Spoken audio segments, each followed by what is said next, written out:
Hello, you're watching Health Day Now. I'm Mabel, Jong. The treatment of patients with cancer is evolving. During two meetings this month, world-renowned experts met virtually to share insights on strategies pertaining to innovative oncology treatments, understand new and ongoing clinical trials, and to reveal research tools with real-world applications, all with the aim of improving the care of patients with cancers. I spoke with Dr. Joshua Richter, Assistant Professor of Medicine at the Tisch Cancer Institute, about the promising treatments for people diagnosed with blood-based diseases. Dr. Richter, it's so great to see you. Thank you so much for having me. Really exciting EHA meeting this year. Dr. Richter, among cancer patients, people with blood-based cancers were particularly vulnerable to COVID. Generally, should the vaccines protect them? So it's a really great question, and there's a lot of active research looking into it.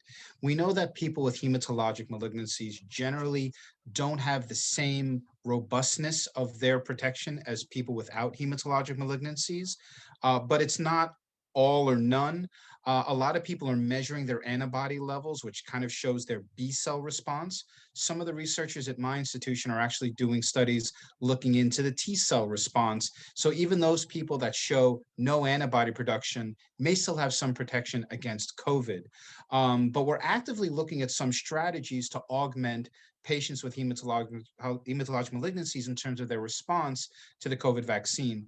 One of them may be giving an extra dose of the vaccine, like a booster. And there's some recent data presented for solid organ transplant recipients about benefiting from that strategy. Another strategy that's under investigation is using some of the commercially available antibody drugs to treat COVID, like the Regeneron drug, which may be worthwhile to give to some of these patients to provide extra protection against COVID. Okay. Now, Dr. Richter, you attend this conference every year. What is your feeling about the progress we're making in this area? So in terms of myeloma, I've been treating myeloma now for over a decade. And when I used to sit down with patients at the first visit, the conversation always included the statement, unfortunately, myeloma is not a curable malignancy.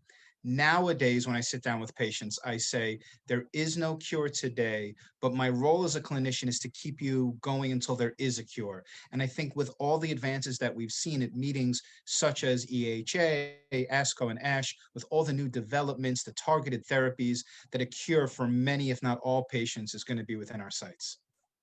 All right. Dr. Richter, thank you so much for your time. It's been a pleasure. Thank you so much for having me. We've been speaking with Dr. Joshua Richter, Assistant Professor of Medicine in the Tisch Cancer Institute, Division of Hematology and Medical Oncology. The International Conference on Malignant Lymphoma has concluded its meeting. ICML meets every 2 years, highlighting the most recent and significant data in the field of lymphoma. Oncologist Dr. Anastasios Stathis was a member of this year's ICML organizing committee. Dr. Stathis, so nice to see you. It's my pleasure to be here today, and I'm very happy to report some of the highlights that underline this ICML, the 16th edition of ICML. Your programming looked very exciting. You covered many different aspects of lymphoma treatments and clinical trials that are in progress. Tell me, what were some of the abstracts you felt were significant that were presented this year? And we had more than 4,500, I think, registrations. Wow. So it was really a big number of people, and not having this need for traveling gave the possibility also from people from really all over the world to connect.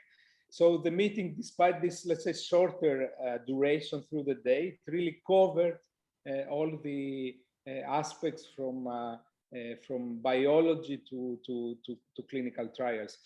There was a fascinating presentation on artificial intelligence in precision medicine.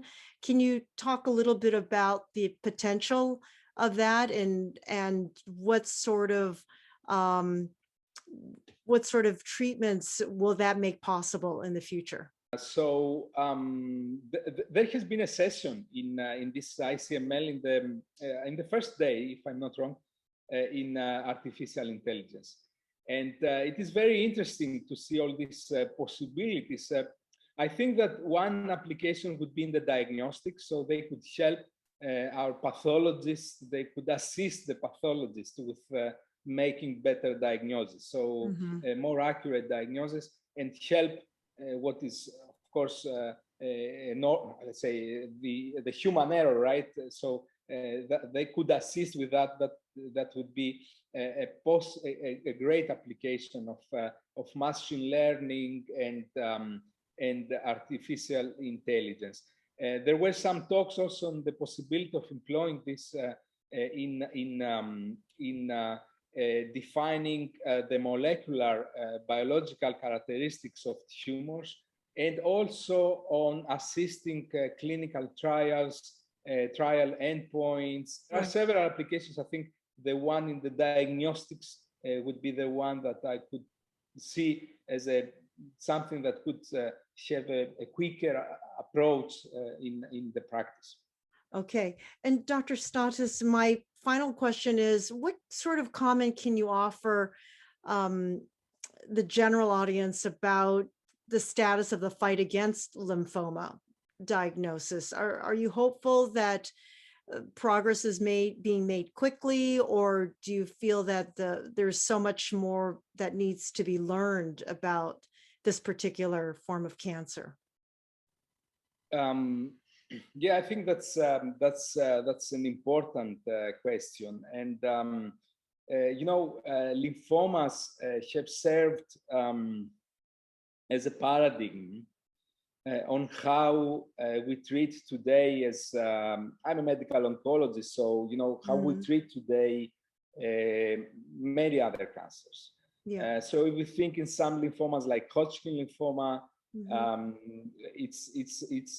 it's great to see how things have evolved from the use of one single agent chemotherapy agent to polychemotherapy to polychemotherapy, and how today we can achieve a cure in most of our patients with this lymphoma, and where some new drugs have entered, also immunotherapy, and have further increased the cure rate. So this is really a great example.